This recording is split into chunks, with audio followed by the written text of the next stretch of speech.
Chapter 24. Me and the preacher started walking and calling Winn-Dixie's name. I was glad it was raining so hard, because it made it easy to cry. I cried and cried and cried, and the whole time I was calling for Winn-Dixie. "Winn-Dixie!" I screamed. "Winn-Dixie!" the preacher shouted, and then he whistled loud and long, but Winn-Dixie didn't show up. We walked all through downtown. We walked past the Dewberry's house and the Herman W. Block Memorial Library and Sweetie Pie's yellow house and Gertrude's Pets. We walked out to the Friendly Corners trailer park and looked underneath our trailer. We walked all the way out to the Open Arms Baptist Church of Naomi. We walked past the railroad tracks and right on down Highway 50. Cars were rushing past us, and their taillights glowed red, like mean eyes staring at us. "Daddy," I said, "Daddy, what if he got run over?" "Opal," the preacher said, "we can't worry about what might have happened. All we can do is keep looking." We walked and walked, and in my head I started on a list of 10 things that I knew about Winn-Dixie. Things I could write on big old posters and put up around the neighborhood. Things that would help people look for him. Number 1 was that he had a pathological fear of thunderstorms. Number 2 was he liked to smile, using all his teeth. Number 3 was he could run fast. Number 4 was that he snored. Number 5 was that he could catch mice without squishing them to death. Number 6 was he liked to meet people. Number 7 was he liked to eat peanut butter. Number 8 was he couldn't stand to be left alone. Number 9 was he liked to sit on couches and sleep in beds. Number 10 was he didn't mind going to church.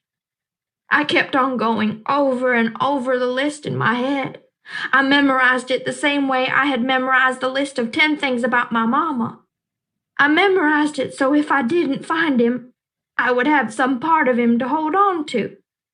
But at the same time, I thought of something I had never thought of before, and that was that a list of things couldn't even begin to show somebody the real Winn-Dixie.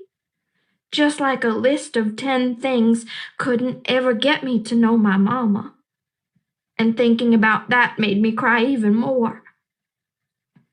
Me and the preacher looked for a long time, and finally he said we had to quit. "But, Daddy," I said, "Winn-Dixie's out there somewhere. We can't leave him." "Opal," the preacher said, "we have looked and looked, and there's only so much looking we can do." "I can't believe you're going to give up," I told him. "India, Opal," the preacher said, rubbing his nose. "Don't argue with me." I stood and stared at him. The rain had let up some. It was mostly a drizzle now. "It's time to head back," the preacher said. "No," I told him. "You go ahead and go, but I'm going to keep on looking." "Opal," the preacher said in a real soft voice, "it's time to give up." "You always give up," I shouted. "You're always pulling your head inside your stupid old turtle shell. I bet you didn't even go out looking for my mama when she left. I bet you just let her run off too."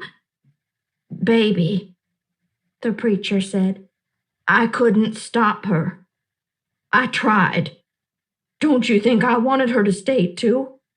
Don't you think I miss her every day?" He spread his arms out wide and then dropped them to his sides. "I tried," he said. "I tried." Then he did something I couldn't believe. He started to cry. The preacher was crying. His shoulders were moving up and down, and he was making snuffly noises. "And don't believe that losing Winn-Dixie doesn't upset me as much as it does you," he said.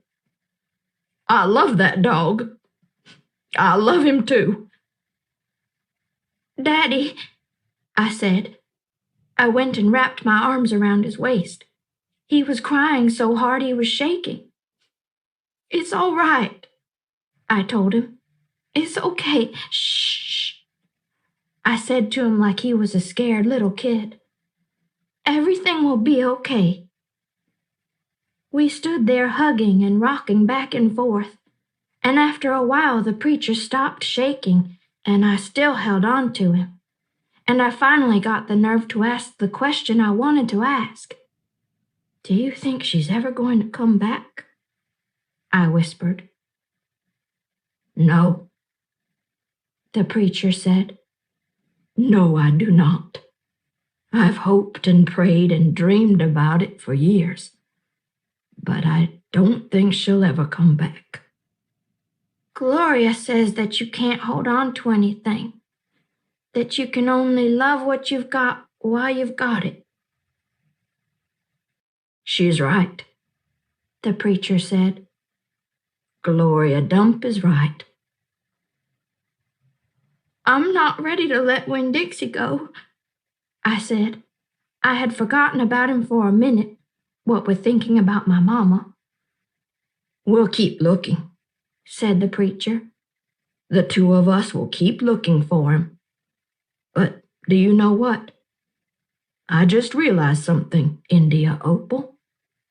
When I told you your mama took everything with her, I forgot one thing.